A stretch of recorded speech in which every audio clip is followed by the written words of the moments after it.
Hey, what's going on? Welcome back to the fish room.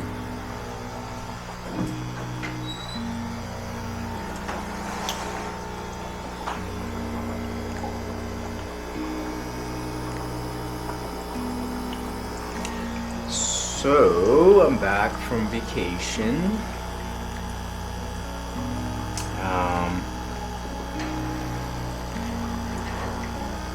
So where do we begin?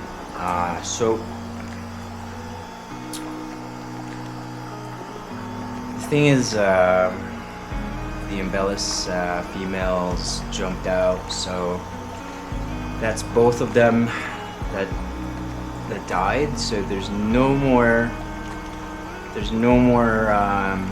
embellis females. So that I did not see coming. I don't know what I'm gonna do with these males now. Either I'm gonna have to order some females from Indonesia, or I can attempt to breed the betta fish with the splendid, the ones you buy from the store, the ornamental ones, females. Apparently you can breed them, you can match them with a wild type. So I'm gonna go and give that a shot. I do have both of them within line of sight, so that they can sort of get to know each other. Maybe that'll work. But let me know down in the comments if this is even possible to mate wild type with a regular betta, common betta. But yeah, so even OG died and he jumped out. Just a bunch of chaotic things happening. It was so strange because I had this like mesh covering here, and even with this mesh covering, the female embellis was still able to jump out. So I would just say, if you're concerned about bettas jumping, like they really do find ways to jump.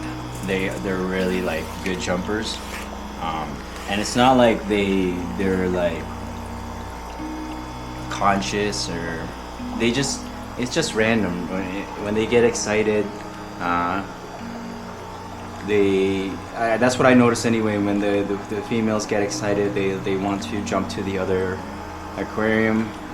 So that's what happened with the female embellis that I had. She, there was a male here, and she was here. Or no. Yeah, and then she tried to jump here, but instead jumped that way, and then she jumped all the way to the back of the fish rack, and she dried out. So I didn't catch it till later on, and unfortunately she was already like fully dry. So that was heartbreaking. But yeah, I've rearranged the racks as well. If you're gonna notice, it's no longer 5-tier, it's a 4-tier rack. I think if you're gonna go and get a storage rack like this, like I was thinking of doing, you can still get a 5-tier rack like this, but it's gonna be really tight. If you notice in my previous videos, it's hard to maintain the tanks, and it just forced me to be lazy because it was hard to reach, especially the algae buildup. It was hard for me to clean up. But with this new setup of the 4-tier, because I got rid of the 1-tier, so it's now really a 4-tier, right? So you got 1, 2, 3, and 4. If I really wanted to, I can put like a 20-gallon long. I still want a 20-gallon long to complete the look, because I really want a long style aquarium, low boy. So I might put that up there, maybe a 20 or a 30, but the smaller tanks are up there, which now I now have enough room to to do whatever with, because there's at least a foot of space there for me to maintain and service the tanks. Same thing with the middle rack. The 10 gallons are within reach now. I did put the photos at the very back there because the light does reflect that way and not towards me. I do have the reflectors blocking that light. And for those wondering, these are T5 lights, LED lights, and they work really well for keeping the aquariums lit and the plants healthy. So the photos are doing really well, you know, as expected, because photos are probably one of the most common house plants that hobbyists go to because of how well they absorb fish waste or water in general, water waste in general, and clean it and sort of purify it, or filter it, I mean. You know, I put the totes at the bottom now, so now I sort of have like a mini pond setup going on, which I really like because I really like the you know, above view, overhead view of these totes, so I can view them like a pond. I did buy some water lettuces for these tanks as well. So, you know, this tank now has the photos and then a water lettuce. But yeah, this is my take on a pond aquarium, right? Because if you buy those indoor ponds, it's just like a plastic liner that you buy from Uline. So this kind of does that same thing. It is a 10 gallon. This is an 18 gallon full, but it is a 10 gallon right now, because I didn't want to put it all the way up here, because, you know, I didn't want any fish jumping out or you know, stressing the tote. I didn't want to do that, even though it is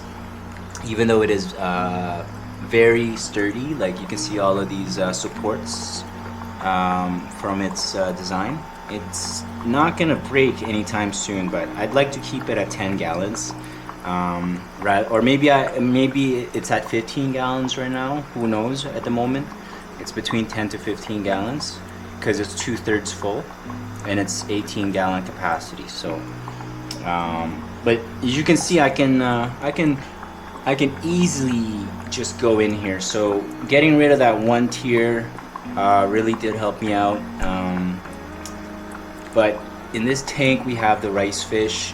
You know, as I mentioned when I went away on vacation, a lot of fish died. Even though I had, you know, fluval vacation food in each of the tanks, when I got back, that same fluval 1 week vacation food started to create a foul smell in the water. You know, when I scooped it out, because not all of it does melt in the water. I scooped it out, and then, you know, that was the cause of the foul odor. It smelled really bad, so I had to get rid of the fluval vacation food. I would say, you know, as I mentioned in the past videos, it does work, but I did notice some of my fish died, so that was not good. So I still have a lot of guppies. So this is, like I said, I keep getting sidetracked, but this is the rice fish tote. I would say I have about 4 in here. I want to say that I have 4, but it's not the easiest to find them right now. But right now I see 1, but hopefully there's more of them in here. I do want them to reproduce, and yeah, here we just have guppies in here. Not much really happening in this tote. I do want to make this into a grow out tank for betta fish at some point when I do get a spawn. But right now it's just a lot of guppies in here because I find that, you know, they mature the tank. So that's really why I got the guppies in the first place, just so that they can serve as you know, the fish that kind of turns the aquarium. You know what I mean? I can't really put that into words, but these fish are basically maturing the tank, you know, so that when I put in the betta fish, it's already a well-established tank. So they are just, the guppies are there to establish a mature tank. So that's what I'm using them for at the moment. And if we move on to the above tier here, you're gonna notice I actually switched the tote and the 10 gallons.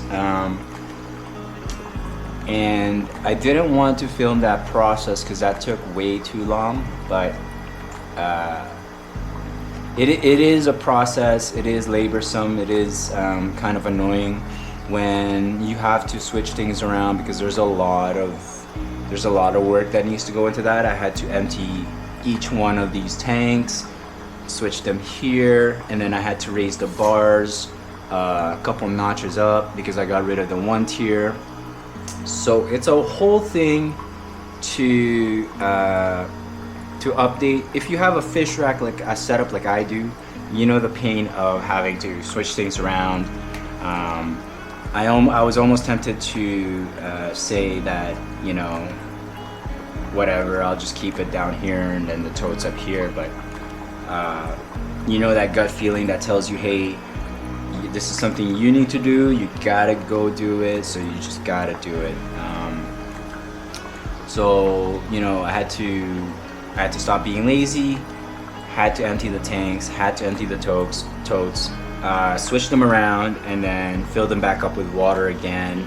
And this is all with just 5-gallon buckets. It's not the easiest to do this kind of work with 5-gallon buckets. It would have been better if I had like a 20-gallon brute style bucket, because that would then have the fresh water already on reserve. But you know, since I didn't have any water on reserve, I had to go get water. I had to, you know, put the solution in the water. Then I had to add it to the new tank. So you know where I'm going with that. But I think the 10-gallon fits way better up here than down here, because it sort of solves the leveling issue, because this rack right here with the metal welding wires, the way it's welded, it doesn't really bend flat unless you have a lot of weight. So that's true for the above aquariums up there. Since they are, you know, 2.5 gallons, 5 gallons, they're not relatively heavy, so they're not really bending the welded wires flat. So as you're gonna notice that it's you know, it's not leveled, and it looks kind of concerning, but these are fine. The 10 gallons do a better job of bending the wire, but I still put like 2 layers of styrofoam here for support, just because I didn't want the glass to be stressed too much from the welded wires. But it doesn't look like there's a lot of it looks pretty level to me, comparing it to the top part of the tank. It's leveled enough. I'm hoping it's not putting a lot of stress in any of the other corners, because if that's the case, over time it's gonna crack and leak, and that's what I really don't want. But with the totes, I really have no problem with. So what I was thinking actually was this whole rack, in the future, I'm gonna make it just a tote rack, because the totes don't really need much support. It has more tolerance than than glass plastic wise. So, you know, when it comes to the uneven surface, it can tolerate that more than a glass can. So I'm thinking I'm just gonna put a bunch of totes like this in the fish rack in the future once I get a second rack, because I do plan on getting a second rack, but not the metal welded wires, but rather the wooden ones, because the wooden ones are flat already, and there are shelves like this that are built the same way, but instead of welded wires they have the wooden panels. So I might just go with the wooden panels next time.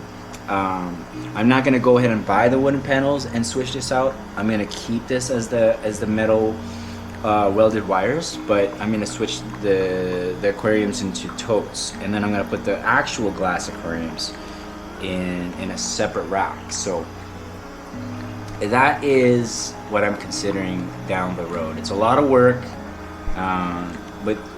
but it really does give me peace of mind, because I don't want this fish room to flood, and that's everyone's worst nightmare, basically. But in case you were wondering, I do have black water absorbers there. They're kind of like sandbags, instant sandbags. You can buy them on Amazon as well. But these water absorbers are, like I said, just sandbags. When water, you know, is absorbed by the bag, it doesn't inflate into a sandbag, and it can absorb up to 4 gallons. So 4 gallons per bag, and I have 1, 2, 3, and then I have 3 more behind me. So I have six bags behind me, just for the worst case scenario of any of these tanks leaking. I'm hoping not, but that's what it's there for. So yeah, as you can see, I have so much space now to work with the aquariums.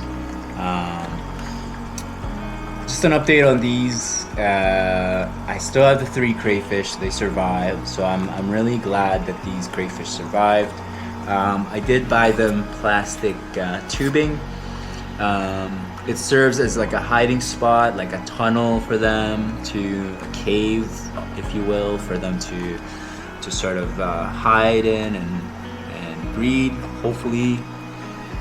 I didn't really do much research yet on how to breed crayfish, so I'm sure this is not the right way to set that up, but I put it there for now anyway.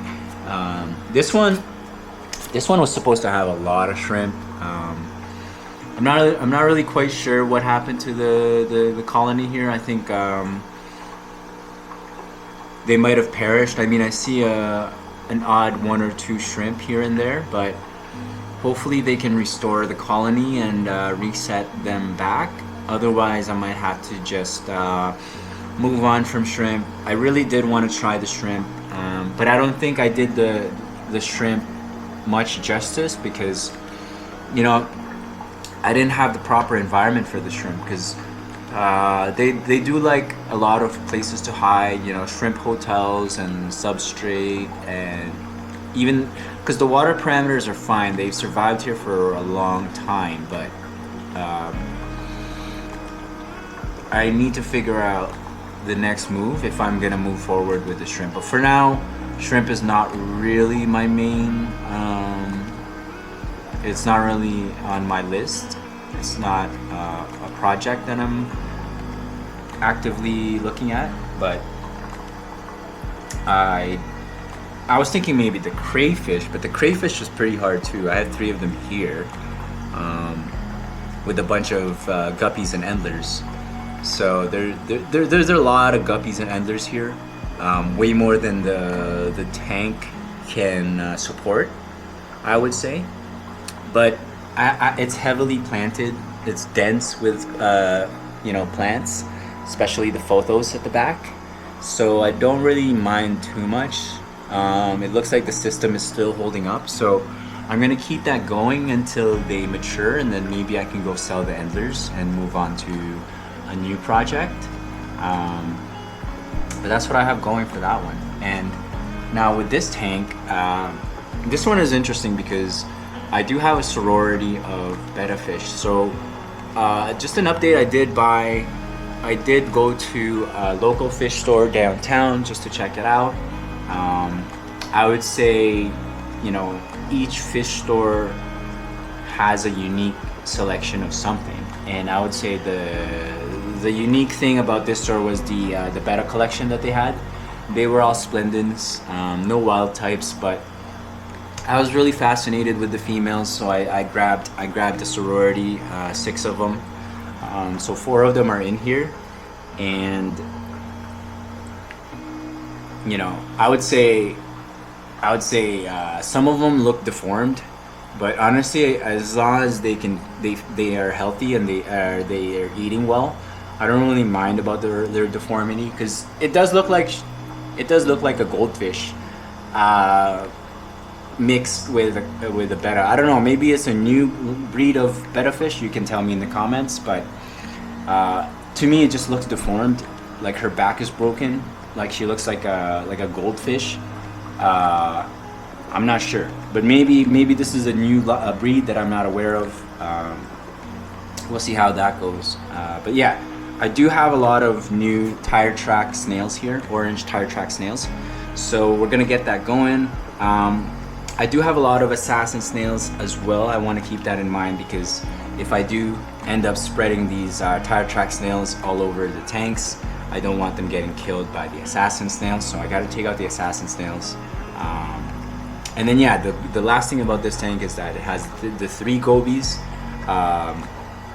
Now, I did more research about the 3 gobies, bumblebee gobies here, and I think it's not possible for me to breed them because they do prefer brackish water environments and cave systems.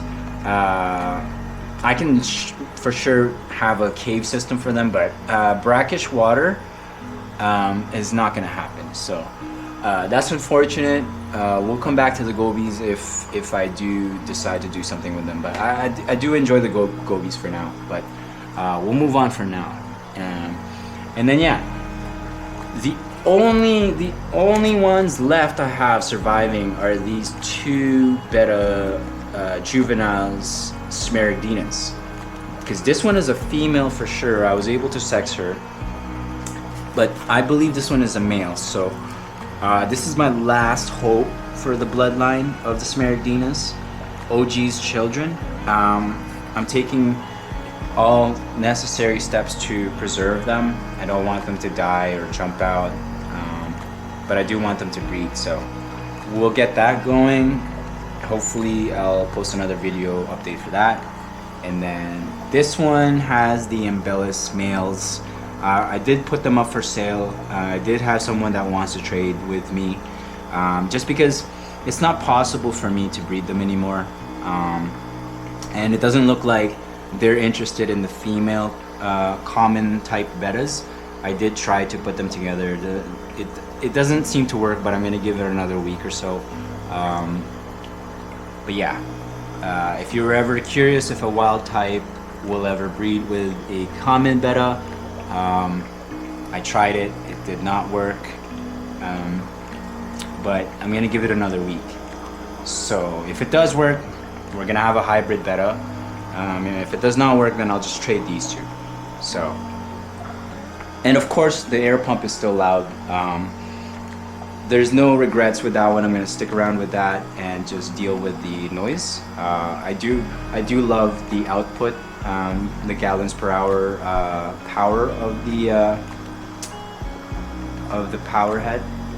So of the air pump, I guess. So yeah. And again, here's a side view. I kind of like the side view of the betta fish. Kind of gives us a neat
That's a neat insight, a neat perspective.